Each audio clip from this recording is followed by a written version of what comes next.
Women aren't even seen as human by the government. I mean, look at what the government calls women nowadays. Women nowadays are referred to by the government as host body. We're not even referred to as women. We're host body. I don't know if you ever saw, there was a video online of a government official talking about women, and he said the host body. And then even the male interviewer who was talking to him said, "You mean women, right? You understand that there are going to be people out there who are going to be like, why the fuck are you calling women host body?" As if we don't get disrespected enough in society by other people, by other women, by men, by getting called bitches and being referred to as hoes and constantly being infantilized or sexualized to the point where there's nothing left to our humanity as women. We're now being referred to by the government as host body. So I just, wanted to point out how disgusting it is. We are inhumanized. We are treated inhumane enough.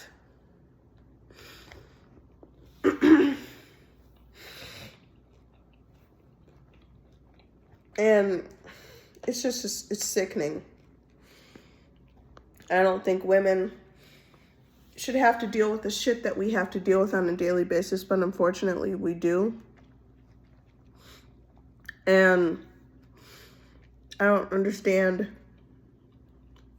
why the government had to take off Medicaid.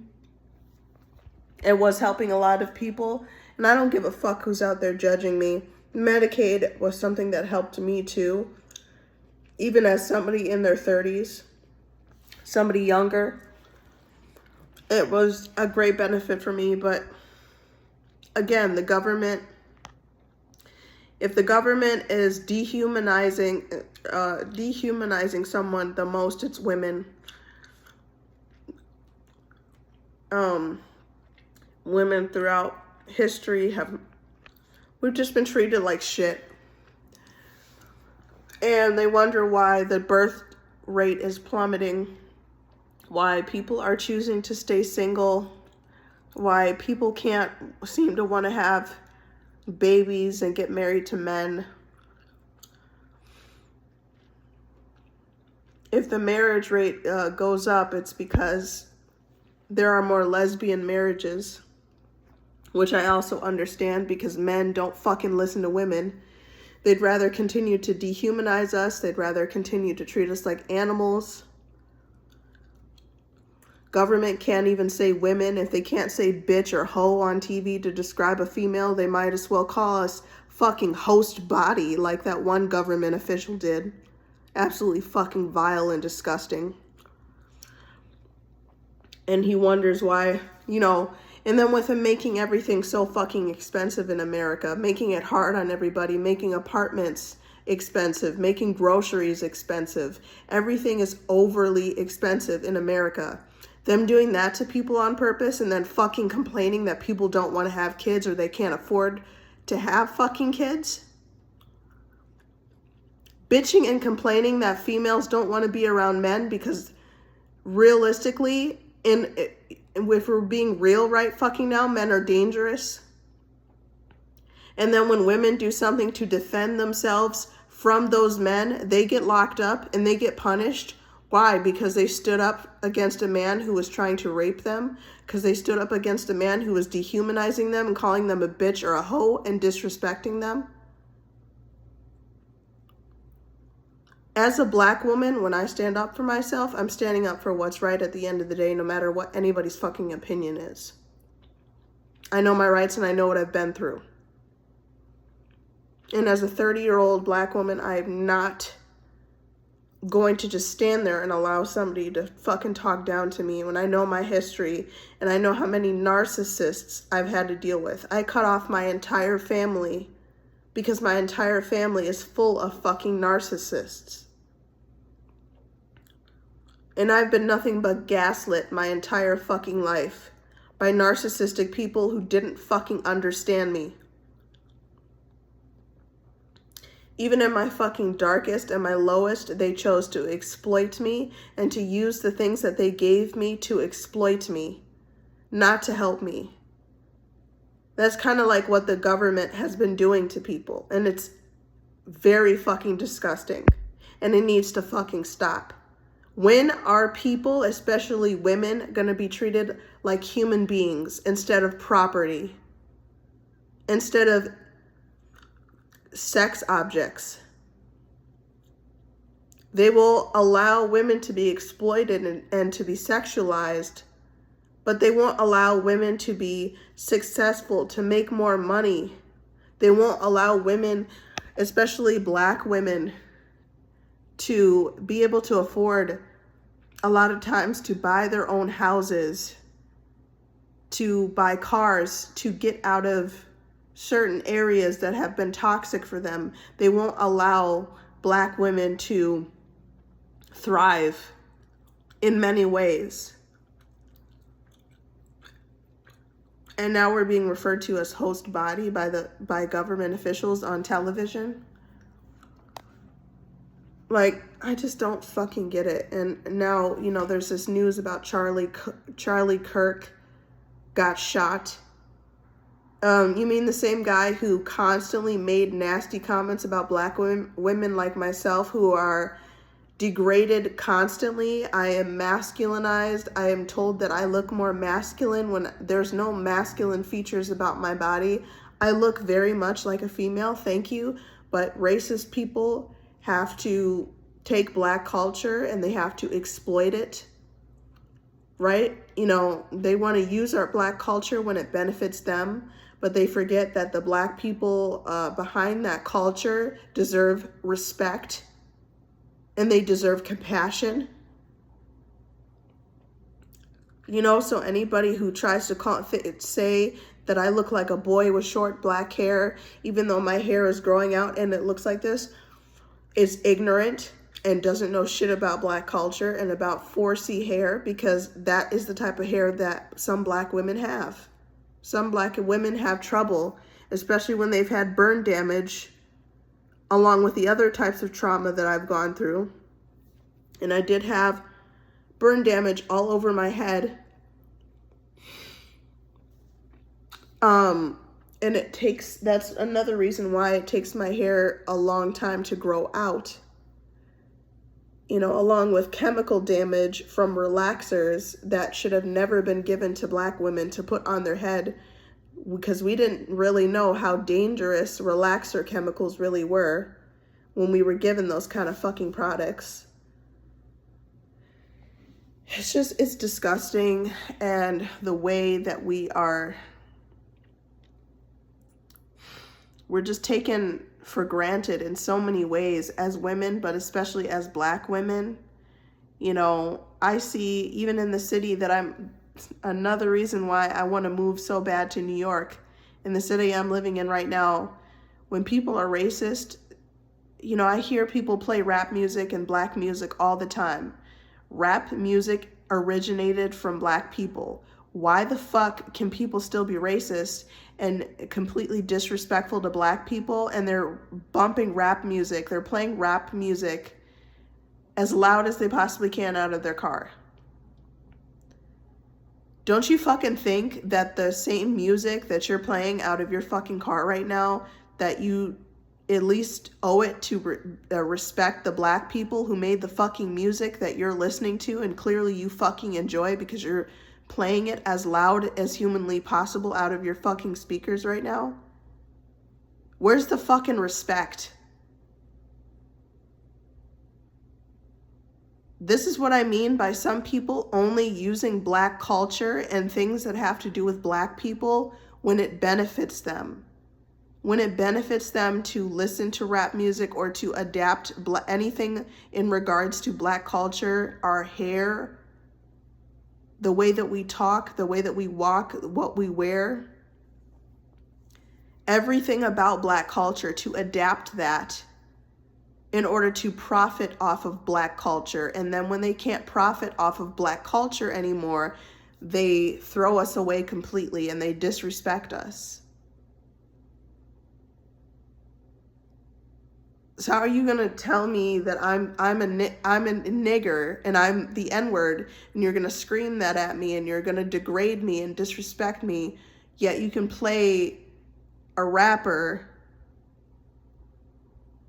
that is a black artist, and if he ever fucking hurt you, I don't care how degrading, and a lot of rappers are degrading to women, but just within him hearing you call somebody else the N-word, of course he's gonna get mad because he's like, I'm black too. I don't care if I degrade women as well, because most rappers do degrade women. I'm not gonna deny that. But if he ever heard you fucking call somebody that, do you really think he would let that fucking slide? The fuck? Because, you know, within the black community, we go through a lot. A lot of black people don't support other black people.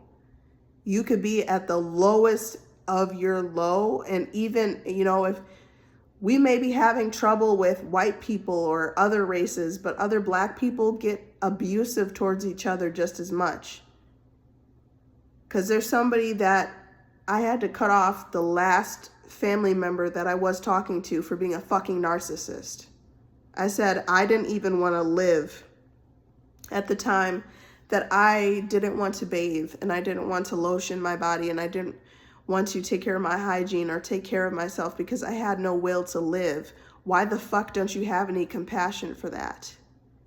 And she was trying to make all these narcissistic excuses. Oh, but this person's generation and money and, you know, all these fucking excuses. I said, you're making excuses for other abusers.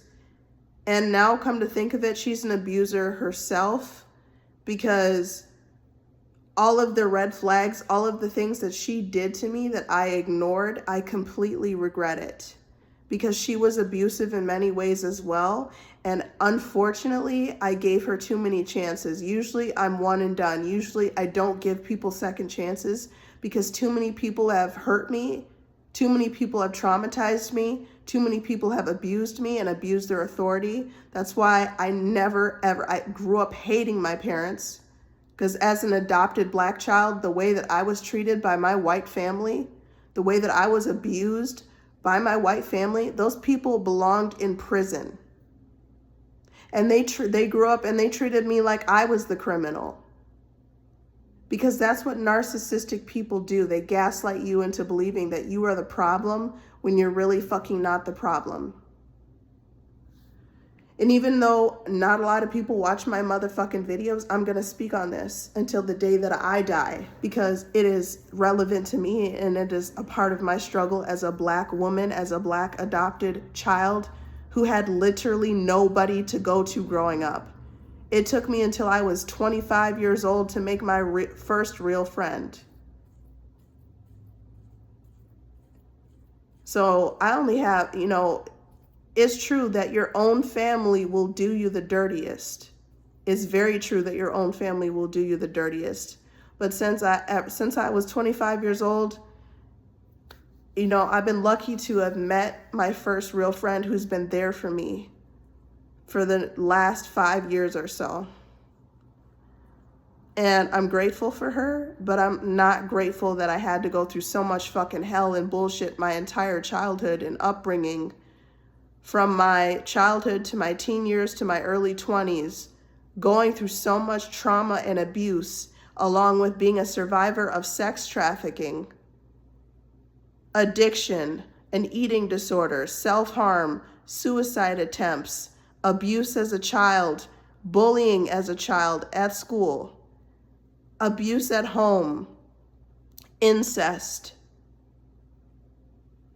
beatings, verbal abuse, emotional abuse, sexual abuse, everything that I fucking survived that nobody fucking listened to me over. Because they figure that black kids can't go through certain shit. Black kids can't survive certain things. Black kids don't have emotions. Black kids don't feel the same things that I feel. And it's just fucking disgusting. Because I was completely alone all those years until I was 25 years old.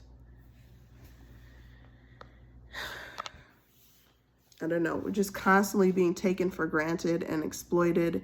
And the foster care system should have looked into the people who adopted me more, because I guarantee you that if they looked into them more and they had used good judgment, I wouldn't have been adopted. I might even still be in the foster care system. I don't know if the adults can still be involved in the foster care system, but I don't think that if they had been more diligent in who they were giving the children that were put into the foster care system, I don't think that I would have been adopted, because I was so heavily abused as an adopted child. I should not have left the foster care system. I did not go to a loving family, unfortunately. That's a huge part of my story, is that I did not go to a loving family. I did not go to people who cared about me at all. I was gaslit. I was narcissistically abused. I was treated like shit. I was the black sheep of the family, so everything wrong going on in that family was blamed on me.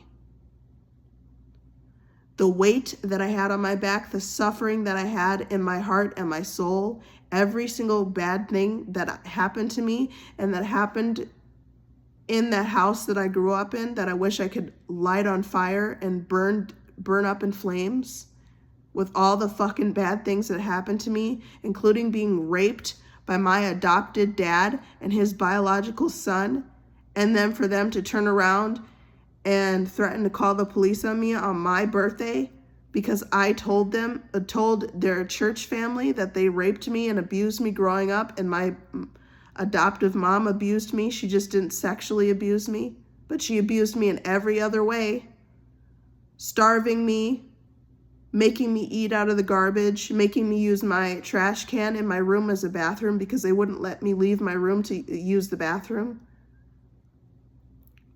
Not letting me have friends growing up. They would isolate me to the point where they wouldn't allow me to talk to other kids. I wasn't allowed to talk to other kids. I wasn't allowed to go to other kids' houses. That's another way they were able to hide the abuse that they put me through. That when abusers want to hide what they're doing, they will isolate their own child. I was isolated. That's one of many ways they hid the abuse, and they put fear into me.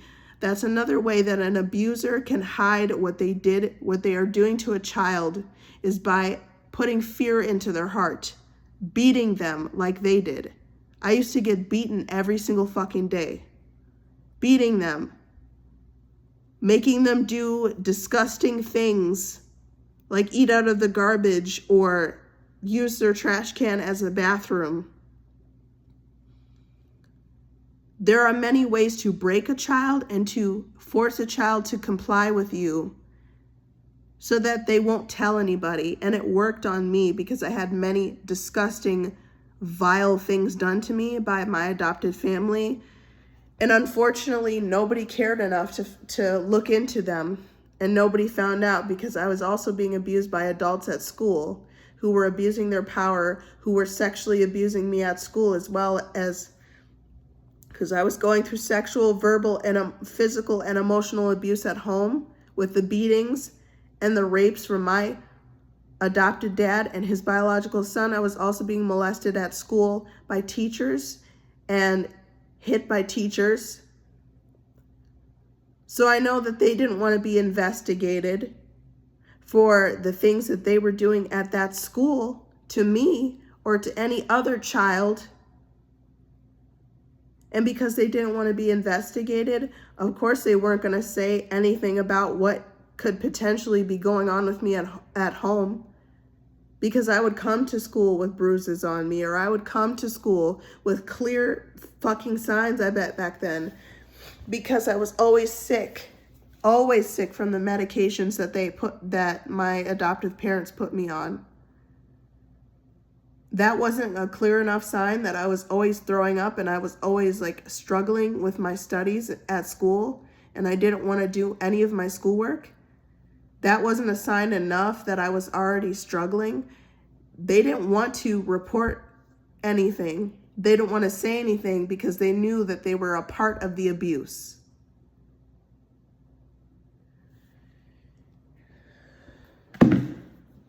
You know, and girls in my elementary school encouraging me to commit suicide. Because I was suicidal for the first time when I was 13.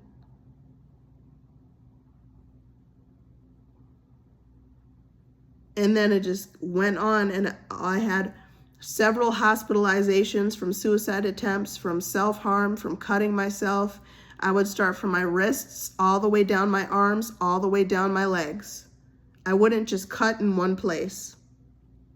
I was cutting myself all over and winding up in psychiatric units for months on end. Because those psychiatric units became my home, because I couldn't stop trying to harm myself. People have no fucking clue what everything that I've been through. And then I had to go for months and months in and out of the hospital because of an eating disorder. I had already seen somebody for a prescription drug addiction. I was at a facility for addiction to prescription drugs. I don't really want to talk about that much because those were bad memories as well. Like, ugh. So prescription drugs, eating disorder, just all of the shit that, and then, you know, dealing with body dysmorphia is what they said that I had because of being bullied my entire life, being told that I was ugly, being told that I looked like a boy, all the shit that I was going through. So people just, I don't know. They didn't know, and they still don't fucking know when they look at me, all the shit that I have actually had to go through. It's fucked up. And, you know, even though that's the fucking past, people will still say stupid fucking shit, like based off of how my physical appearance is, like they fucking know me like that, and they don't know me either. You know what I mean? Everybody assumes that they're the only ones who have been through pain and trauma until somebody else talks, and it's like, oh, they may have been through the same kinds of fucking trauma as me. They may have been through the same kinds of pain, but I just assume that I'm the only fucking one, because a lot of narcissistic people do that type of shit. You know, a woman couldn't have possibly gone through the same kinds of pain as a man, because narcissistic men specifically think that they are the only ones who have gone through any kind of pain. Nobody else has suffered, right? It has to be just them. And that's the type of people I've dealt with, and including narcissistic females. Narcissistic females in my family, whether they're older or they're younger, who think they are the only fucking ones who went through any kind of pain. Nobody else went through anything, right? But because I was the black sheep of the family, and every time something went wrong, it was all my fault. It was on nobody else's plate, and I was being blamed for everything. Of course, it was going to come down to me, and me being blamed for everything, and me being just people just taking out their anger and their insecurities and their sadness on me and using me as a punching bag. It sucked growing up for a million different reasons. And then growing up around people with alcohol issues and using their substance abuse issues as an excuse to take out their pain on me. I grew up around a bunch of fucking drunks, from my dad to my brothers, and then my adoptive mom. She was just abusive because her parents were abusive, but my adopted dad was abusive because his parents were abusive and his father was a fucking alcoholic. So that's where he also got his alcoholism from. Because not only were his parents abusive as well, he also got his drinking issues and some of his other addiction type issues from his father. And then with me being an adopted Black child, coming from a birth mom who had addiction issues, a birth dad who sold drugs and was just a deadbeat loser, who spent most of his life in jail and in prison. I felt really fucked over in life, and no kid asks to be born into this life. No kid asks to suffer and to live through the shit that kids like me lived through. So people just have no fucking... I cannot wait to move to New York and to get this chapter over with and to not be in Wisconsin anymore, because I can't. Too many bad memories in Wisconsin to count.